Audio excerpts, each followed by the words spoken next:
Okay, praise the Lord. இசப்பா அவங்க எல்லாத்தையும் ஆசீர்வதிப்பாராக. நான் முதல்ல என்ன சொல்கிறதுக்கு வந்தேன்னு பார்த்தீங்கன்னா, ரியல் ஜீசஸ் ஓ ஃபேக் ஜீசஸ்.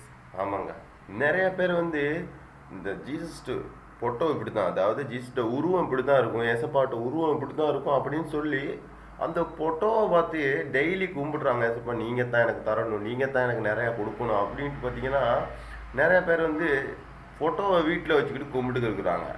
நான் சொல்கிறேன், இதெல்லாம் வந்து ஒரு கணிப்பு தான். ஓகேவா? நேரடியாக ஜீசஸ் பார்த்தவங்க இன்னும் யாரும் இல்லை, எல்லாம் உயிரோடு இல்லை, எல்லாம் இறந்துட்டாங்க. அந்த காலத்தில் யாருமே அப்படி ஒரு ஃபோட்டோ கூட எடுத்து வைக்கல. ஓகேவா?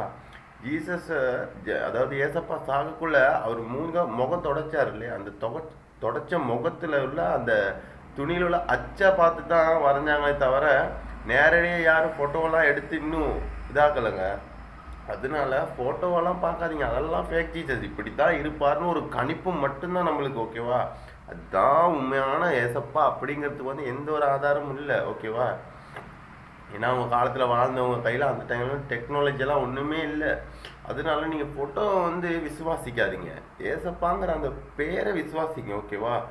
ஏசுங்கிற அந்த பேரை விசுவாசிச்சிங்கன்னா உங்களுக்கு எல்லாமே கொடுக்கப்படும் சொல்லியிருக்காரு. அதனால் நீங்கள் போட்ட அவரோட உருவம் அதெல்லாம் வந்து என்றைக்கு கும்பிட போகாதீங்க. அது வந்து மனுஷனால் உருவாக்கப்பட்டது. படைத்தவைகளை தான் வந்து நேசிக்கணும், படைப்புகளை நேசிக்கணும், படைத்தவனை தான் விசுவாசிக்கணும். நீங்கள் படைத்தவரை விசுவாசிங்க, படைப்புகளை வந்து என்றைக்கும் நேசிங்க. அதுங்களே கும்பிட்டுட்டு அதுங்களே கூத்தடிக்காதீங்க. ஓகேவா? Praise the Lord. நல்ல ஒரு இன்ஃபர்மேட்டிவான விஷயம் கிடைச்சிருக்குன்னு நினைக்கிறேன். Praise the Lord.